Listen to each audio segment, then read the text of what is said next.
Apkaya cha dharmasya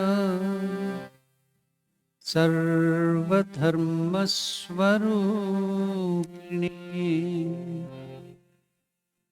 Avatara varishtara Rama Krishnaya te namaha. Namaskar to all of you. Welcome to the study of Bhagavad Gita.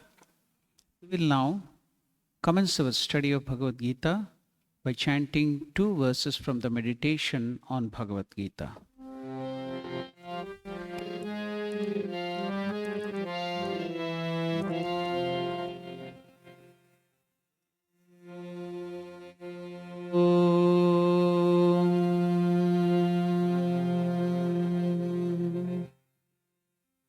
Parthaya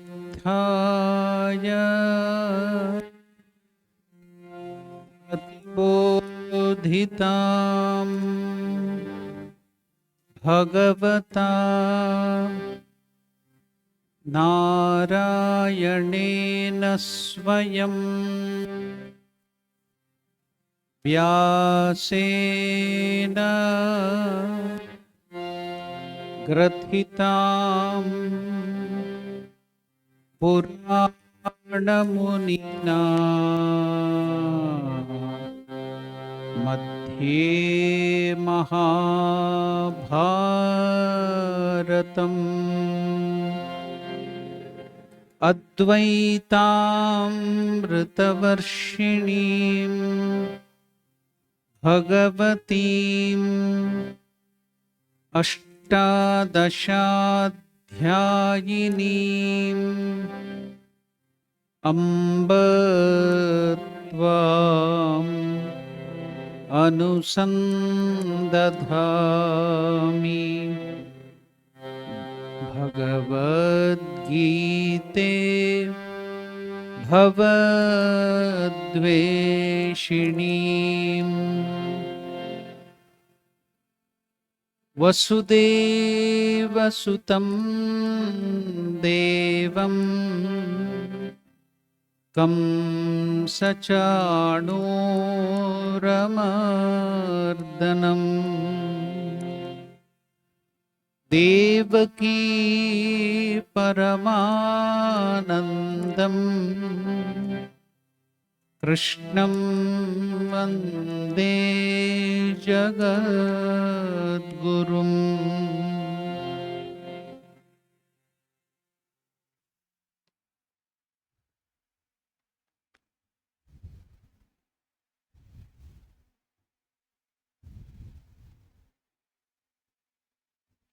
We have entered into the second chapter of the Bhagavad Gita.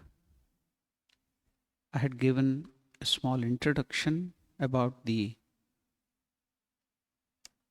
second chapter and also the summary of the first chapter. We'll take up that maybe after some more study of the verses and connect it to that. But now we shall go from the first verse that will be connecting to the rest of the verses in the Bhagavad Gita. So now, what is the first verse? Sanjaya Uvacha. Sanjaya, who had been gifted with the power to see what is happening on the battlefront, by Vyasa Maharshi, he is commenting. So he's just giving the running commentary with all the details of what is happening on the Kurukshetra battlefield to Dhritarashtra, the blind king. So he's telling, Tam tatha kripaya vishtam ashrupurna kulekshanam vishidantamidam vakyam uvacha madhusudana. To him who was thus overcome with pity, whose eyes were filled with tears, who was agitated and despondent, Madhusudana spoke these words. Now, who is now in this pitiable condition? It is Arjuna, the great warrior. What a pitiable state is Arjuna in, can you imagine? The world renowned archer, the best fighter, man of righteousness, suddenly he is crying like a small child and he cannot fight. He is shivering. His eyes are completely filled with tears. Now, Sanjaya addresses Dhritarashtra in this verse. The first chapter described Arjuna's state of extreme dejection. Now, the second chapter begins with a pointed reference to that state to which Arjuna had fallen, extremely agitated and despondent. He was in tears. Beginning with verse 11 of this chapter, till the end of Bhagavad Gita, Lord Krishna speaks to Arjuna and lifts him out of that condition. Now, you can see what is the effect or what you are going to get by reading Bhagavad Gita. What is that you are getting? What is the benefit that you are going to get? The effect of Lord Krishna's sermon suggests that the philosophy of Bhagavad Gita can revive even a person who has fallen into such a depression or anxiety or whichever bad condition he may be in, any deplorable state. So Bhagavad Gita message can lift you up. Sage Vyasa thoroughly prepares the elaborate background of despondency and depression. Overwhelmed by emotions, Arjuna is totally confused and confounded. You should know that majority of our life we have to face different type of emotions. So emotions control our life. That's why how can we come out of that stupor? We are controlled by emotions. We cannot do anything because they completely carry us away. Now you can see that, and we get confused like Arjuna in our life. So now Arjuna is totally confused and confounded. See the extent of that depression. His limbs fail him. He cannot stand on his feet. The great warrior announces his incapacity to face and fight his enemies. He is unable to carry out his duty and responsibility as a soldier. Many times we can notice the same situation comes to us. We fail to do our duty. With the gradual administration of Bhagavad Gita, Arjuna recovers from his emotional stupor and fulfills his obligatory duty by fighting the righteous war facing him. Now, one more thing you have to note, every word, every name given here can have some deeper meaning. Why has Sanjaya used the name of Lord Krishna as Madhusudana? There are hundreds of names or thousands of names to Lord Krishna. So the choice of the word Madhusudana has some special meaning here. And what is that? Sanjaya refers to Krishna as Madhusudana in this verse. Madhusudana literally means the slayer of demon Madhu. Krishna acquired the name when he killed this demon Madhu, who had been tyrannizing the celestials and the good people. Now, in using this name, Sanjaya seems to warn the blind king Dhritarashtra, the father of the Duryodhana and other Kauravas, who were the villains or the bad people. So he is warning subtly Dhritarashtra of the impending destruction of his tyrannical sons because of Krishna's support of the Pandavas. Sanjaya hopes the old king, the Dhritarashtra, is not only blind by not having eyes, but in reality, he is shown as blind because he is blind by Vyamoha, the attachment to his children.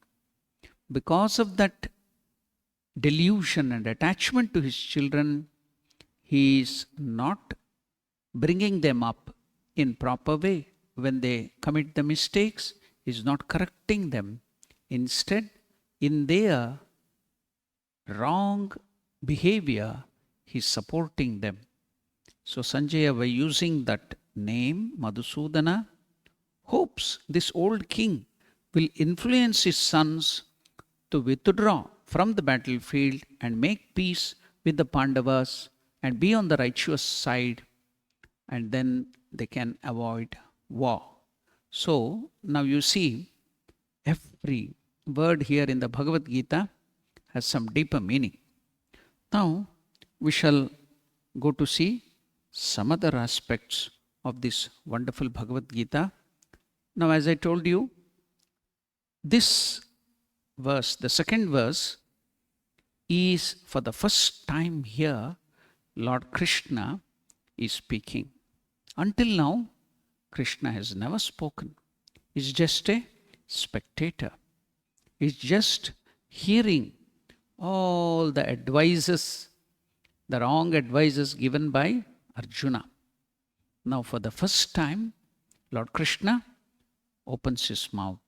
That's why here, Shri Bhagavan Uvacha. Bhagavan Uvacha means the Lord Bhagavan himself speaking now.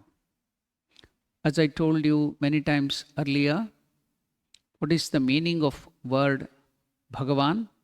When somebody has those 6 beautiful character in any person, in fullness, he is addressed as Bhagavan. I have given you the details, what are those wonderful character which somebody should possess. Even if you possess those qualities in full, you can also be addressed as Bhagavan. So I am telling this so that we should grow from the animal level to the human level, and from the human level to the divine level. That is what is called religion. So we have to acquire those divine qualities and become, see, now we are called the children of God. Don't you think that the children of God have equal power like God?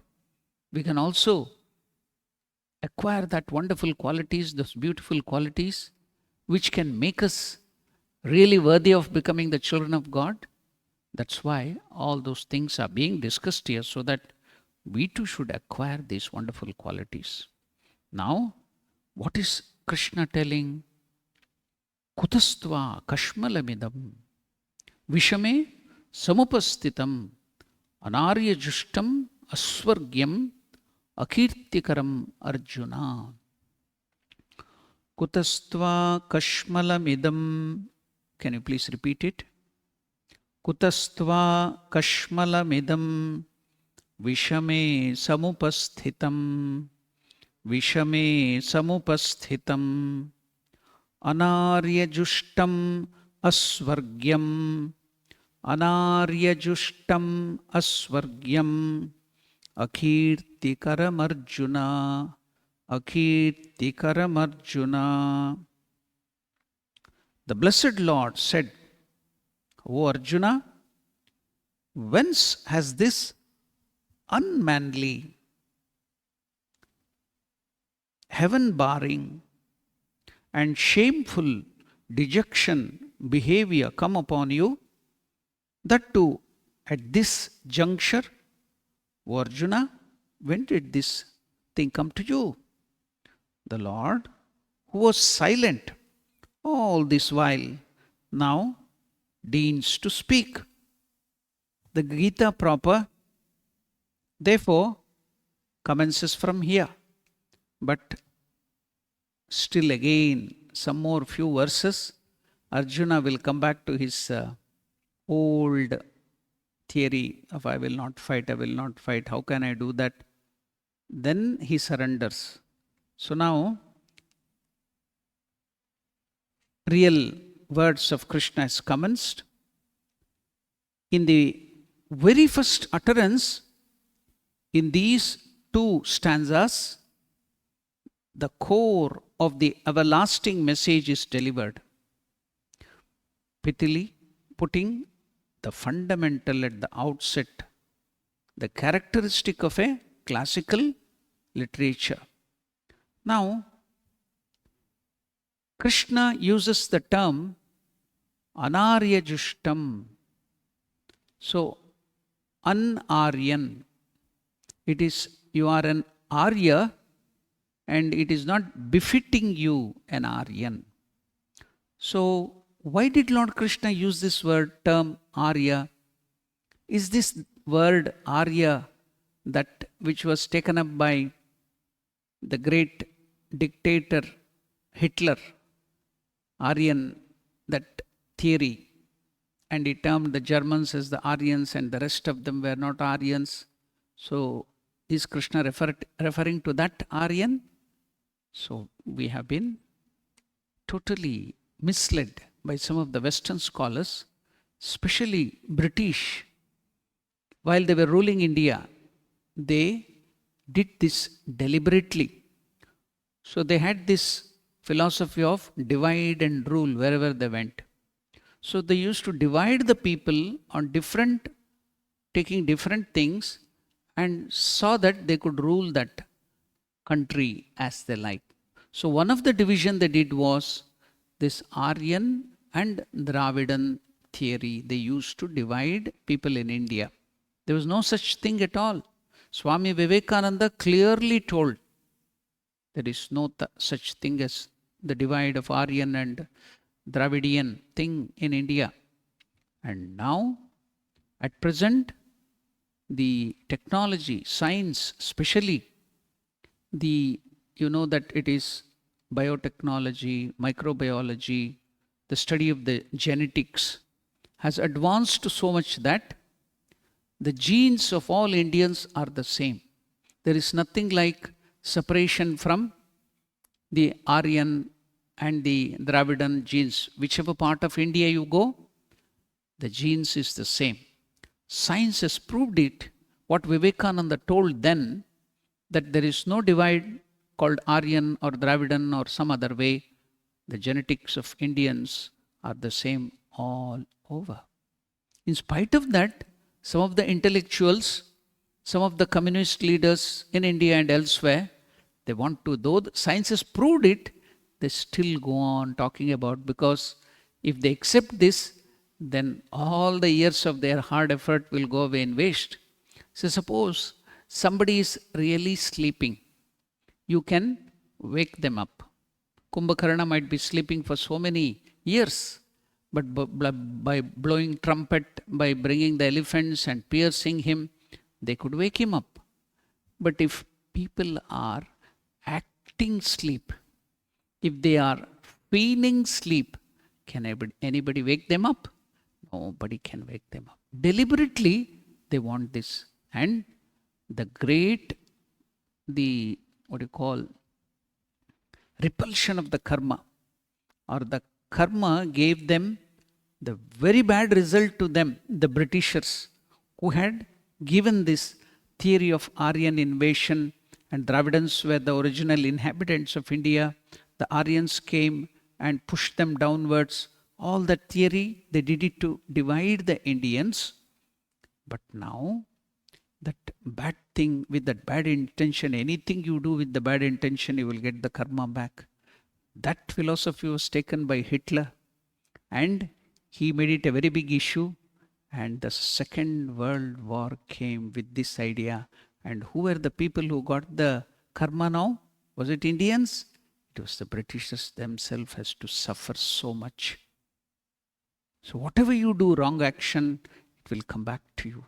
The Britishers suffered the most during the Second World War. Now you can see they started this theory to divide people in India. They got the karma back there in the Second World War. So it was totally wrong. Then why is this term Aryan used in the Vedic lore or in our Puranas or in scriptures? Why is this term used? What is the meaning of that? Now let us take up that term and understand it better, because so many places we get this word Aryan in our scriptures, Arya.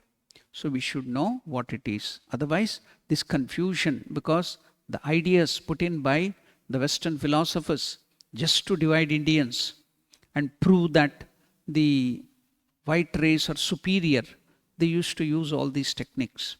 So now, here, by understanding this, you will come to know what in Vedas, what in our scriptures is meant by Aryan. The term Aryan in our sacred books does not refer to any color of the skin, any race, any stock. The term Aryan in our scriptures refers to a highly evolved, cultured human being. It connotes much more than referring to somebody as a perfect gentleman. So when somebody is called by the term, hey Aryan, that means he's a perfect gentleman. That is the idea behind it. An Aryan is one who scrupulously adheres to dharma, righteousness. Manusmriti, one of the oldest constitution in India, Manusmriti, has it that children who are born of parents imbued with self-control, the parents who have self-control and austerity, so those parents, when they have children, those children have very good high quality culture. So they are referred to as Aryans. And those people who are born out of lust only, if the parents do not follow austerity, do not follow the self-control, they are just behaving like animals. And if the children are born out of just lust only, they are called non-Aryans. So now I will again repeat that Manusmriti. Manusmriti has it that children born of parents imbued with self-control and austerity are Aryans, and those others born of lust are non-Aryans. So now I'll just give you an example. There was one great Rishi, Kashyapa Maharshi. So he had two wives, Diti and Aditi. Have you heard, even in South Africa or any other place, somebody naming their girl child or any woman as Diti? Just search. There are so many people who have been named as Aditi. Have you anyway heard anybody naming their child as Diti? No, nobody will do that. I have found many Aditis everywhere. Girls, women name have Aditi, but not Diti. As I told you, Kashyapa Maharshi, the great Rishi, who was coming from the lineage of the Vivaswan. First, this thing, it comes that from then, there only it comes to Rama's birth. While I was speaking in Vishwa Hindu Parishad program in Rega temple, I traced down that thing to Rama. whatever that might be. Now here, this Kashyapa Maharshi had two wives. One was Aditi, who was full of self-control and austerity, and she was of good nature. Now the other, Diti, didn't have this self-control. So she forced her husband for lustful activity when the time was not ripe. Though the husband warned, please do not do that, this is not the way, this is not the right time. She forced her husband Diti, and the children born were the demons, the asuras. But whereas the wife Diti was with self-control, and she was always to austerity, praying to God, and then out of self-control she had the issues, children, they were the gods, devatas.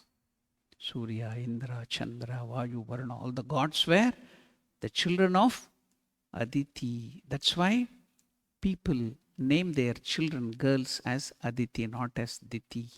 See here, the same Rishi having children from one wife who is with self-control and austerities, all the children are called devatas. Diti, because no self-control, full of lust, the children became demons. Daitya. Diti, Daitya. Aditi, devatas. See, that's why here people are addressed Aryans if they have good culture, good behavior, or following righteous path. They are addressed here as Aryans, not out of some birth or some stock or some color or race. No. Our scriptures point out this thing. So now you have got a small idea of what is this Aryan. The function of the Vedanta philosophy, why are they termed like that? The people with good gentlemanly behavior and other good qualities as Aryans. Our scriptures, the function of Vedanta philosophy is to induce man to become Aryan in all respect. So here they are naming them as Aryans because other people also will come back from their bad behavior, ungentlemanly behavior, and when people are termed with that Arya, they want to get that good name, so they will start following the behavior. That is the idea of our scriptures, inducing man to become Aryan in all respect. Arjuna, in whom manliness was writ large all along, he was a man of character. He was a perfect gentleman. He was a great warrior. And he stood for righteousness, dharma. Now suddenly and unexpectedly sank into unmanliness. So, to rouse him up, the Lord is giving some harsh words. Now you can call it as lashes of the tongue, not the real lash. Lord Krishna is having the lash, you can see in the Bhagavad Gita, is because to control the horses. But here he is giving the lashes of the tongue to Arjuna because he stooped so low. That's why, seeing his behavior, the Lord rouses him from that setback. When the defect in a balance, there is a balance, you weigh the thing. When there is defect in the balance is pointed out, the weight taken in it get themselves automatically annulled. A confused mind is very much like the defective balance. It is incapable of inquiring into truth. Sri Krishna classifies Arjuna's mind as confused. Consequently, his utterances, Arjuna's, all that he told, it looked as if Arjuna is speaking the right thing. But it is coming out of the confused mind. So consequently, all the utterances are all meaningless. Anyone devoid of viveka, discrimination, discerning power, to think between, to discriminate between the right and the wrong, good and the bad, That quality is called viveka, discriminative power. So anyone devoid of this power is not an Aryan.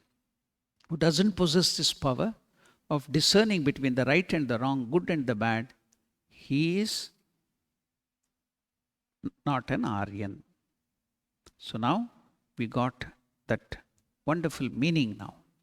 Now, there is neither this world nor the next to this confused and dejected mind. That's why Krishna in this thing he's telling, in this verse he's telling, Anarya Justam Aswargyam. So this is, behavior is not right. It is not fit for you who are termed as an Aryan. Many of you hear the word, in your houses. Most of you have the term Aja Aji, isn't it? In your house you call your grandfather and grandmother Aja Aji. Do you know where this word has come from in Sanskrit? It has come from the word Arya and Arye. The elderly, well-behaved people, because they were elderly, they had got a lot of experience. The elderly were called as Arya. The grandfathers, because he was respected in the family for his good behavior, he was called Arya. That Yakara becomes Ja, Arja, Arja, Ajja, Aja. So the term Aja, Aji has come from the origin Arya. So now we can trace back, you see. So now, here, you see that this behavior of Arjuna will not only give him bad name in this world, it is not also befitting for you to go to heaven. There is neither this world nor the next, that is heaven, for a confused and dejected in mind. Kirti means fame, attends to one given to a laudable life on earth. But Arjuna's way is unfortunately shameful. For him who is shamefully incompetent for this world, the question of attainment of heaven does not arise. He is no Aryan who fails to face a juncture, a problem in his life, and he is unfit for the here and the hereafter. That is what Krishna is telling. Now, this wonderful verse where Krishna is trying to impress and bring him out of this stupor. Let us hear some beautiful things from Swami Vivekananda. Then we may understand it in a better way. Now, Swami Vivekananda is telling, in reading this part of the Bhagavad Gita, he is addressing the Western audience, because all of you are born in the Western atmosphere, so it also holds good to all of us. Swami Vivekananda is telling, in reading the Bhagavad Gita, that is this portion, many of you in Western countries may have felt astonished at the second chapter, wherein Sri Krishna calls Arjuna a hypocrite and a coward because of his refusal to fight or offer resistance on account of his adversaries being his own friends and relatives, making the plea that non-resistance was the highest ideal of love. We all know non-resistance means ahimsa. Not injuring others is the highest thing. So Arjuna is telling, we feel, who have been bred in that atmosphere of the Western countries, Arjuna is telling the right thing. We have to be ahimsa, following ahimsa. So why is Krishna goading him to kill people, his own friends, kith and kin? Krishna is wrong, Arjuna is right, will be your argument. But now Vivekananda will give you the right perspective to understand. This is a great lesson for all of us to learn, that in all matters, two extremes are alike. The extreme positive and the extreme negative are always similar. When the vibrations of the light are too slow, We do not see them. For example, if you send the light ray, white light of the sun into the prism, the energy will now divert into as colors. What is that? You all know Vibgayar, violet, indigo, blue, and up to the red. The 7 colors will come out. But you will also know that which can't be seen. What is that? Below or behind violet is ultraviolet. Ultraviolet rays, you can't see it. Then there are so many other energy packets there at different levels of vibration. Then after red, it's called infrared rays that creates heat and other things from the light. Ultraviolet and infrared rays are there, you can't see. But are they the same? Because they can't be seen, but they are different apart in the sense of vibration and energy. Because they are not seen, you can't tell they are the same thing. They are different. Now, Swami Vivekananda is telling, when the vibrations of the light are too slow, we do not see them. Nor do we see them when they are too rapid. So, also with the sound. When very low in pitch, we do not hear it. When very high, we do not hear it either. Of like nature is the difference between resistance and non-resistance. Himsa and ahimsa. So they are also 2 different poles apart. So just like this, giving the example, Swami Vivekananda is telling of like nature is the difference between resistance and non-resistance. What is resistance?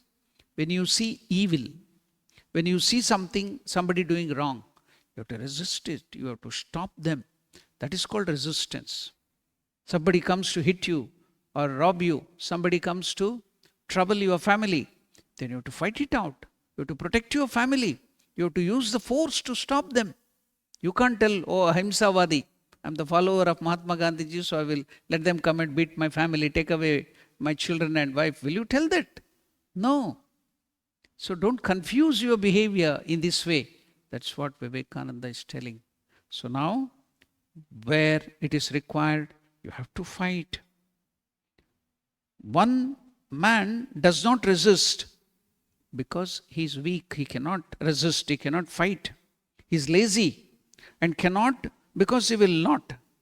The other man knows that he can strike an irresistible blow if he likes. He is very strong.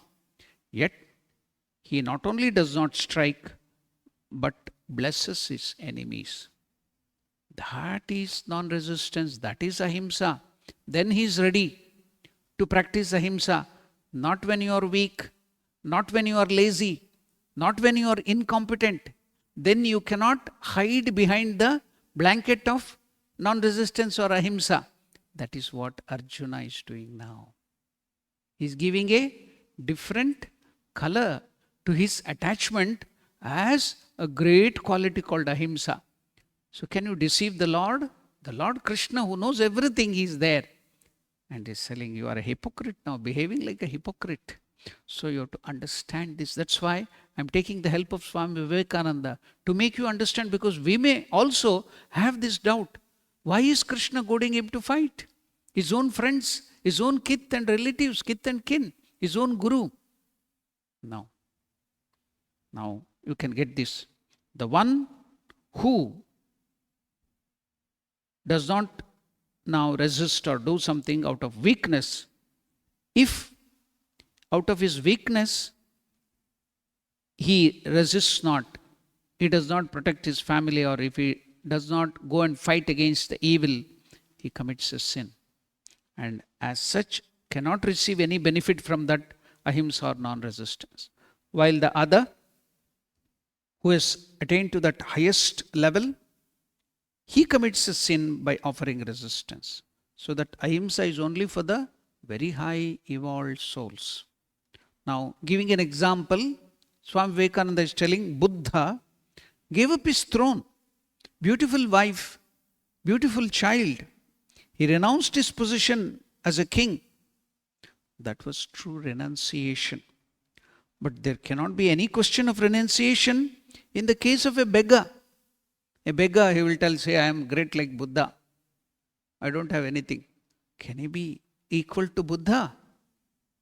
He doesn't have anything and he claims, oh, renunciation.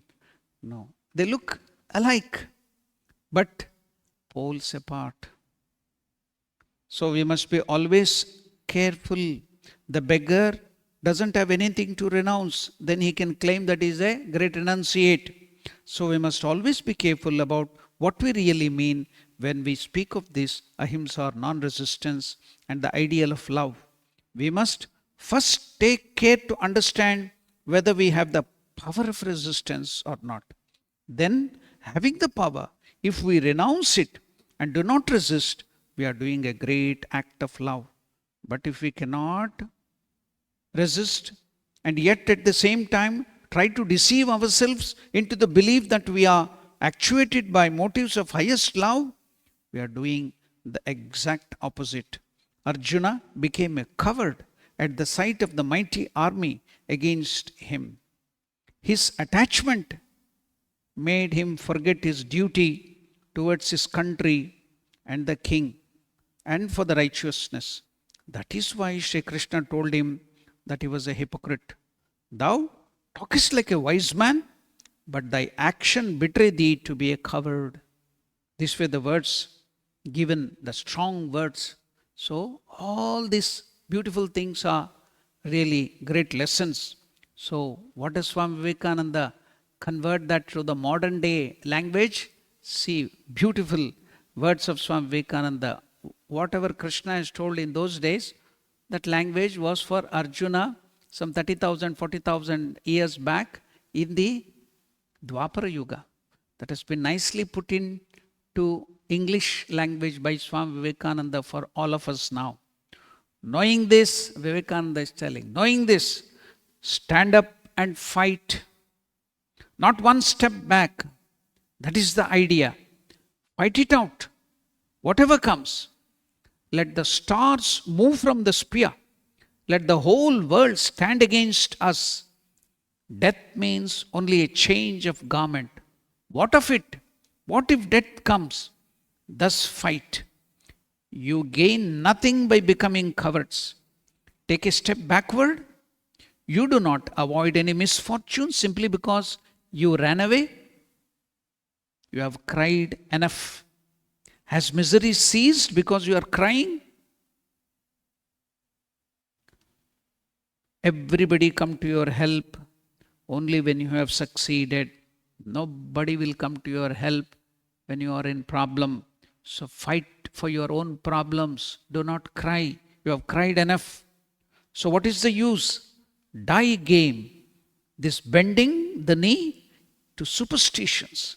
This selling yourself to your own mind does not befit you. Just like Krishna told Arjuna, this behavior does not befit you. Vivekananda is telling all of us, this cowardice, this running away, not facing the problem, this does not befit you.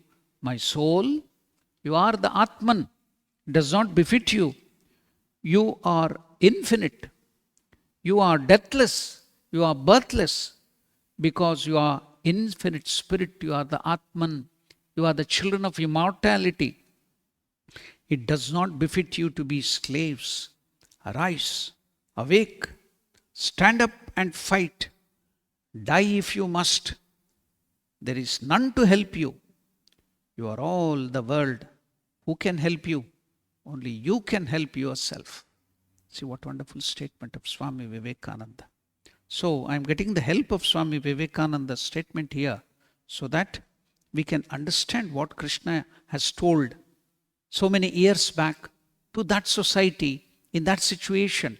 So the context is different, but the problems are the same. So Vivekananda is bringing down to us in this context. Now we shall understand this through another set of ideas. Let us see what Revered Ranganathanandaji Maharaj has to tell about it.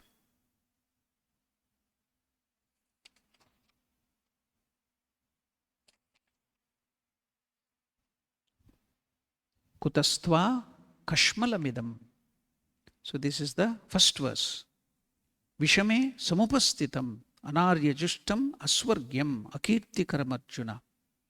Many times, most revered Ranganathanandaji Maharaj, who was the president of our order, he used to interpret everything to the modern day society and bring all the teachings of Gita to the present society. That's why it is very appealing. Swami Ranganathanandaji Maharaj is telling, this is simple Sanskrit, full of meaning. What is the meaning of kutastva? Kutaha means where from. Tva means to you. Where from has come to you Kashmalam, this very low attitude? Kashmala is the Sanskrit word signifying all that is bad. Vishame samupastitam, in this most difficult situation, you have brought up this kind of an argument and developed this low attitude in the midst of the two armies. The battle is about to begin. At this moment, all these years, you are preparing for the battle. You have gone to Shiva, you have fought with him and got the Pashupatastra. Shiva was pleased with your battle. You have killed so many tyrants and demons. And now, you have prepared all through for this war, righteous war. In this juncture, you want to run away like a coward. So now Krishna is warning him. In this difficult situation, you have brought up this kind of an argument and developed this attitude. In the midst of the two armies, the battle is about to begin. At this moment you say, no, I cannot. I am going away. I am going to Himalayas to do tapasya. So this is anarya justam. A noble-minded person, so Arya is a noble-minded person, will never take to this attitude. So noble-minded person is called Arya, Ranganathanji Maharaj is telling. Arya is not a race. Arya means a noble-minded person. The word Arya is often confused with a race.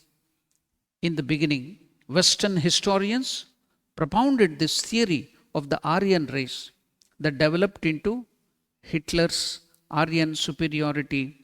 And when Hitler died, that Aryan race theory also died. But the word Arya is used in Sanskrit and in our scriptures always for the noble-minded person. Take any Sanskrit drama or anything you can see, the person will address another character as my dear Arya, noble-minded person. And why? Buddha. In Buddhism too, you can see Buddha spoke of his teaching as Arya Satyani. What is meant by Arya Satyani? Buddha's teaching, he himself called as Arya Satyani. So, do you mean that Buddha was telling that belongs to the Aryan race? The truth, can truth belong to any race? No. What did Buddha mean here? Noble truths. Arya Satyani.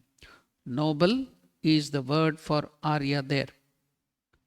Now, Arya Satyani. So, the word Arya was used by Buddha as also by earlier Vedic literature, and this word Arya is therefore a very great word in Sanskrit. Be an Aryan. Our Krishna is telling Arjuna, means be noble-minded. Don't be petty. Don't be small-minded. So, Lord Krishna calls it Anarya Justam. The attitude you have adopted is not adopted by a noble-minded person, Aryan.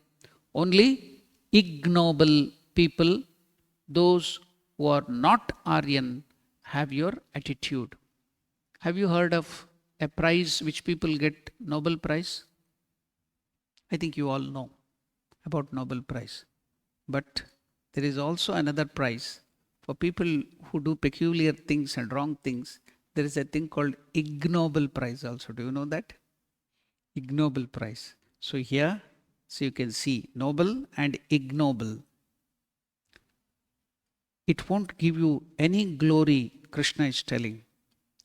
So only ignoble people, those who are not Aryan, noble, have your attitude. Aswargyam. It won't give you any glory either in heaven or on the earth.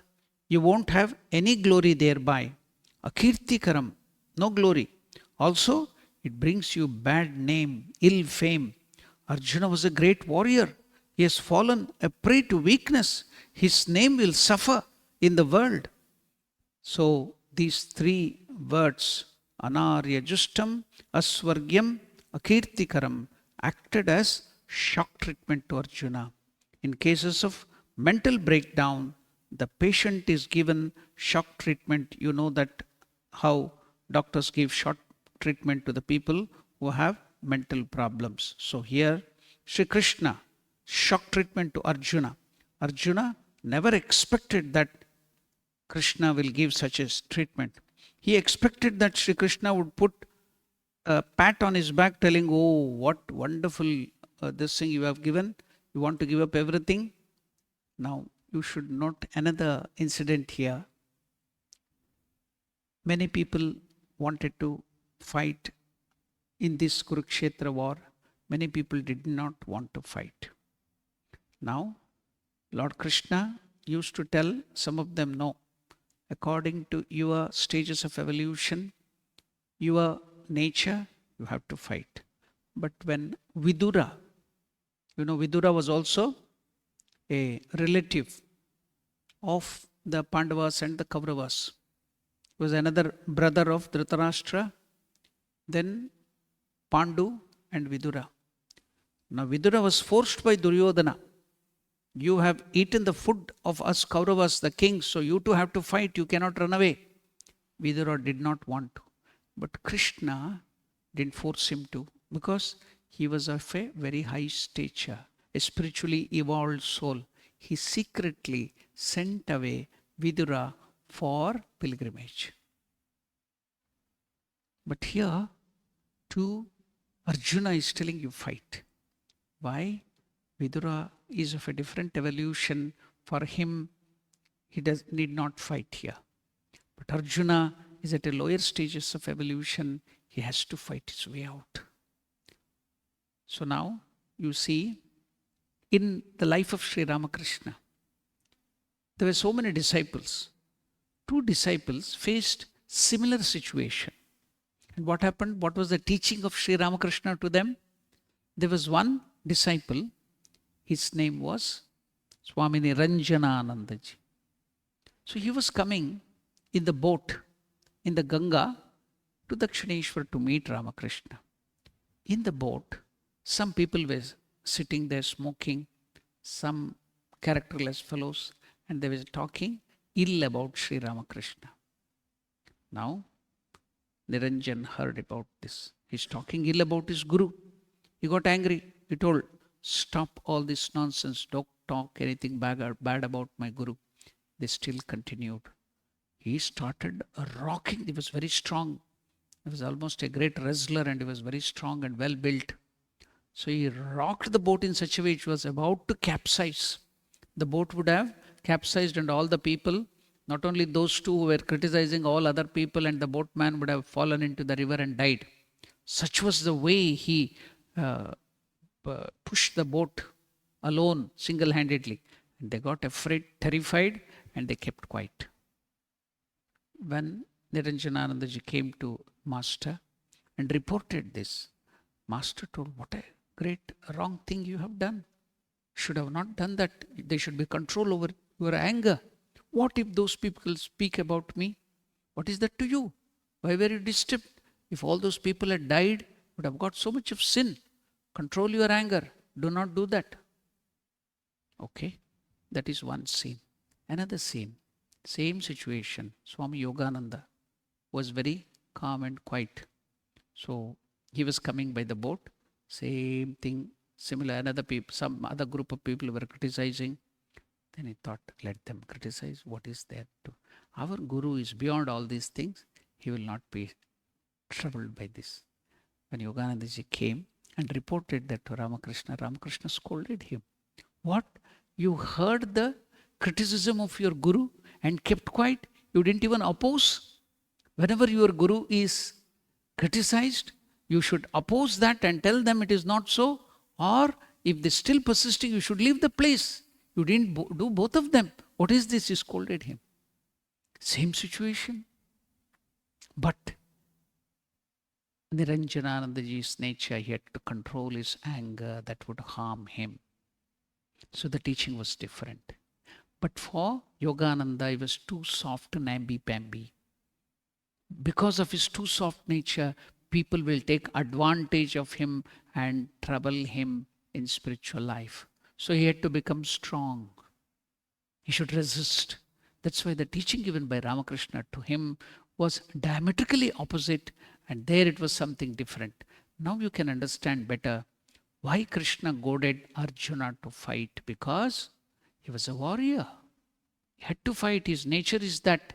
But Vidura, highly spiritually evolved soul, Duryodhana is forcing him, you have to fight. But Krishna secretly sent him to the pilgrimage, you need not fight. So now you are getting some ideas to your mind. What is the teaching? Now here, Arjuna, he is being scolded by Krishna. So here is Sri Krishna's shock treatment to Arjuna. Arjuna never expected, he thought he will get a pat on his back from Krishna. Arjuna, you have done well. You are such a noble soul, having compassion on everybody. You don't want to kill anybody. You would rather be a mendicant, go to Himalayas and do tapasya there. All this that was expected by Arjuna did not come from Sri Krishna. He scolds him, gives him this kind of shock treatment. This verse gives the negative approach. Now, what is that? Scolding and giving the shock treatment? Negative approach. So a good psychiatrist, Krishna knew how to handle the mind very nicely. Now, in the next verse, Krishna gives him the positive approach. This was the negative approach, shock treatment, scolding. Now, in this verse, Krishna gives the positive approach. Though it looks like scolding only. Klaibhyam smagamaf partha naitatvai upapadyate kshudram hridaya daurbalyam tyaktvotrishta parantapa. Yesterday, the last class, I discussed in detail about this verse, but now I will just tell simple meaning and take the help of Swami Vivekananda to understand that how this is positive. How Krishna is using these verses, though it looks like scolding. This is a powerful verse. Klaibhyam smagamaf partha naitatvai upapadyate. Klaibhyam means, as I told you last time, weak-hearted, chicken-heartedness. So sometimes the meaning also means impotent. Suppose somebody has the outer form of a man, but he behaves like a woman. So he doesn't have that potency. He is called impotent, or that person's behavior is called klaibhya. So now Arjuna is being told as a klaibhya, impotent person. So how is this positive? How is the thing?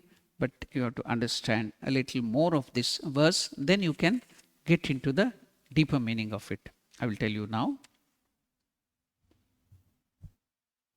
Let us take the help of Vivekananda, then you will understand it better. The Blessed Lord, Vivekananda is translating this teaching and then explaining. The Blessed Lord said, in such a strait, whence come upon thee, O Arjuna, this rejection, and un-Aryan like, disgraceful, and contrary to the attainment of heaven? So that is the translation of the first verse, or the first teaching there of Krishna. Next, how is Swami Vivekananda translating it? See, wonderfully well. Yield not to unmanliness, O son of Pritha. Ill doth it become the cost of this mean faint-heartedness, and arise, O scorcher of thine enemies. Now, how is this positive? Yes, Vivekananda now explains this in a wonderful way. How we have to remind people of their great nature. Yes, you should tell this behavior is very petty, mean, but you have something higher. You are something higher. You are not this. So to remind them of their greatness. That is a positive approach. Let us see how Swami Vivekananda takes through that. In this shloka, beginning with Sanskrit, how poetically, how beautifully has Arjuna's real position been painted. Then Shri Krishna advises Arjuna, and in the words, why is he goading Arjuna to fight? Because it was not that the disinclination of Arjuna to fight arose out of overwhelming predominance of pure sattva guna. It was all tamas. It did not come out of sattva guna, but it came out of tamo guna. And bought on this unwillingness, the nature of human beings, of sattva guna, is that he is equally calm in all the situations in life. Whether it be prosperity or adversity, a man of sattva will be balanced, equanimous. But Arjuna was afraid. He was overwhelmed with pity, that he had the instinct and the inclination to fight is proved by the single fact that he has come to the battlefield. Otherwise, why did he come to the battlefield? With no other purpose than that to fight. Frequently in our lives, tells Swami Vivekananda, also such things are seen to happen. Many people think that they are very sattvic by nature. Many people think that they are very good people, very calm and quiet people. But they do not know. See, if we go to the Himalayas and sit for meditation, we are all saints without paint.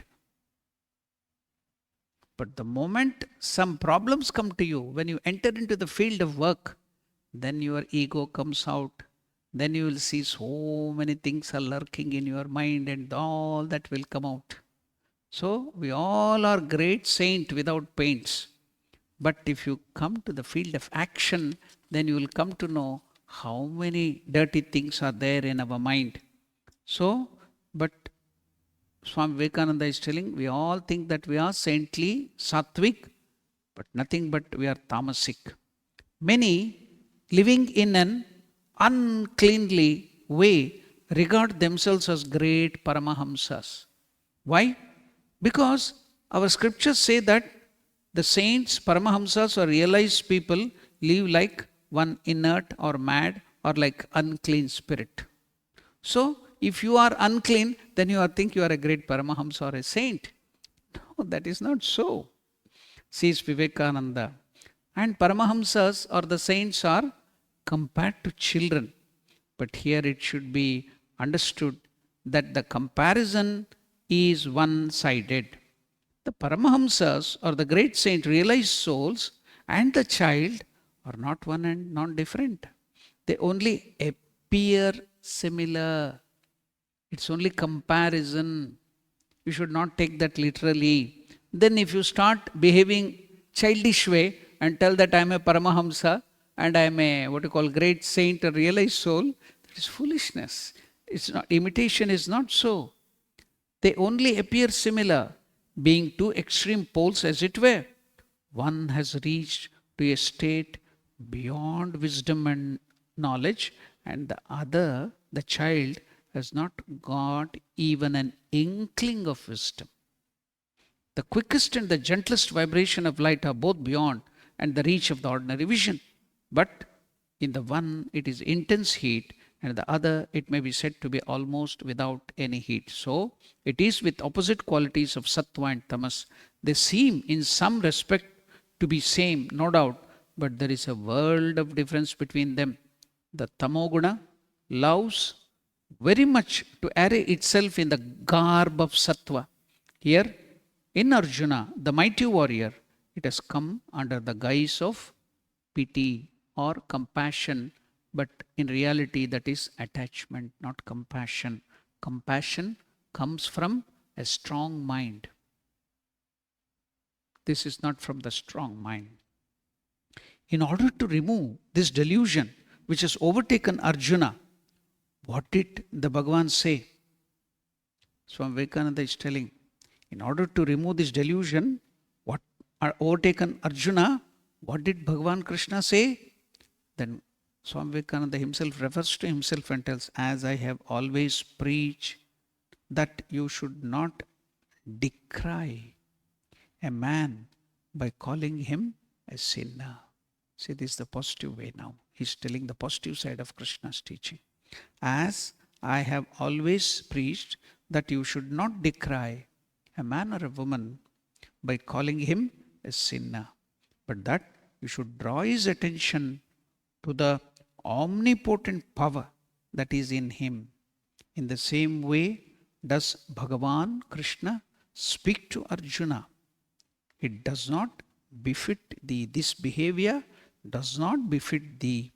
Thou art Atman imperishable. You can't be killed. Bhishma, Drona, all your kith and kin, they can't be killed. They are Atma Swarupa. Only it's the body which is getting destroyed. Now he's telling, Krishna is telling, it does not befit thee, Arjuna. Thou art Atman imperishable, beyond all evil.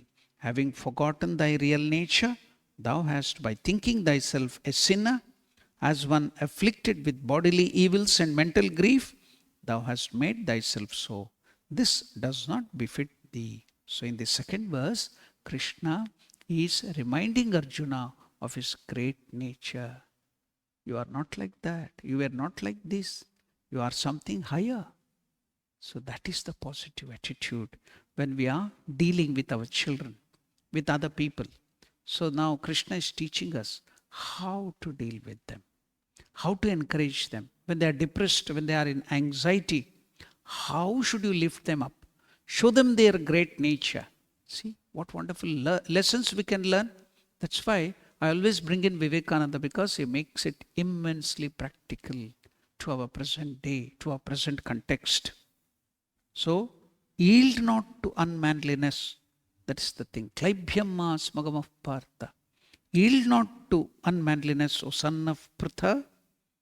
So, son of Pritha means Pritha is Kunti's another name, Pritha. There is in the world neither sin nor misery, neither disease nor grief.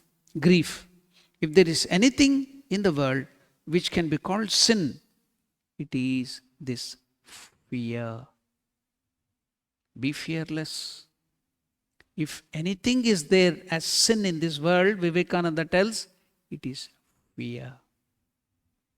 Be fearless. Know that any work which brings out the latent power, the power which is within you, if any work brings it out, that is punya, virtue. We all think doing something that is punya, meritorious work, but Vivekananda is giving a different explanation. Any work which you do, which brings out the latent power in you, the unmanifested Atman within you, that is punya. And that which makes thy bodily and mind weak, that is sin. So don't call anybody else a sinner. Don't call yourself a sinner. The person who always harps, Ramakrishna tells, if you always call yourself, I am a sinner, you will become a sinner. If you always think, how can I be a sinner? I have taken the name of God. I am the child of God. How can I be a sinner? I have taken the name of God once. Where can there be sin? So if you have developed this attitude, you will become a virtuous man. So don't call anybody a sinner. Never call yourself a sinner. That is weakness. The fear is weakness. That is sin, tells Swami Vivekananda. So, that which makes thy body and mind weak is verily sin. Shake off this weakness, this faint-heartedness. See, what a twist to the teaching of Lord Krishna. Earlier you felt that was tongue lashes and scolding. Now see how Vivekananda has given it a beautiful twist.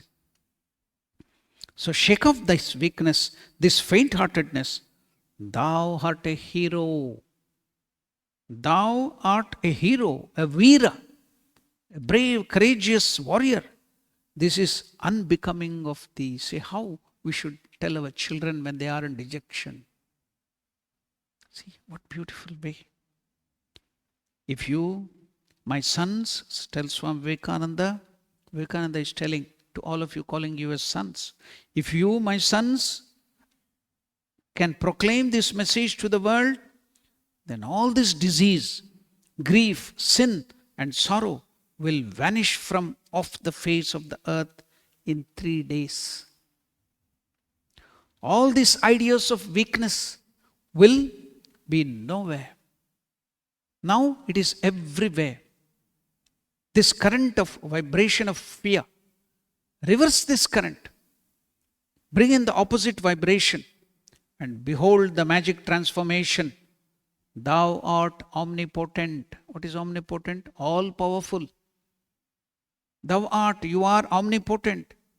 Go to the mouth of the cannon. Fear not. If one reads this one shloka of Lord Krishna, Bhagavad Gita, see, Swami Vivekananda is telling, if one reads this shloka or the verse, one gets all the merits of reading the entire Gita. For in this one shloka lies embedded the whole message of Bhagavad Gita. What is the time? You have not kept this thing. I have to see the time, otherwise I will go on. Wonderful messages, I will not stop, I will go on talking them. Oh, I have already closed our time. So, let me conclude. So, the positive approach of Krishna's teaching. This teaching is not only for us to bring out us from any dejection or anxiety or depression, for even other children or anybody else. So, mind it, this klaibhyamma smagam of partha naitattvai upapadyate. I have told in the beginning itself, please get it by heart. Utter it many times. Meditate on this meaning. Vivekananda is telling, if one reads this one verse shloka, one gets all the merits of reading the entire Bhagavad Gita. For in this one shloka, that is verse, lies embedded the whole message of Bhagavad Gita. Manliness. Manliness means not what you call having a beard and mustache and other things. No. Yeah, manliness means coming out of the fear, knowing your real nature. And another place I have heard another saint telling, Purusha and Prakriti. What is Purusha? Noumenon. What is Prakriti? Phenomenon. So if you identify with this Purusha, your true nature, the Atman which is within you, then it is manliness. If you identify with the phenomenon, not with the noumenon, you are with the phenomenon, that is Prakriti, this nature, then you are coming out of that. Then you will suffer. So go to your real nature. You have that real nature within you. You are powerful, all powerful. That's what Swami, that's the gist of this teaching. Showing you the positive idea, giving you the positive teaching. So let us go deeper. I will take up this very same verse again, because when Swami Vivekananda himself, the great Acharya, the avatar of Shiva, is telling that this is the gist of Bhagavad Gita, I should not just go away giving that message. We will go deeper and deeper and get the help to get the gist of Bhagavad Gita here. So I'll take up the same verse in the next class too, and then if God permits, we'll go to the next verse.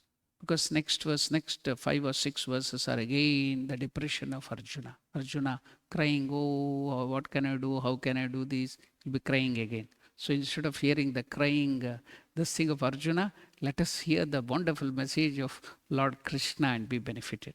Okay, we shall now chant one of the meditation verses of Bhagavad Gita.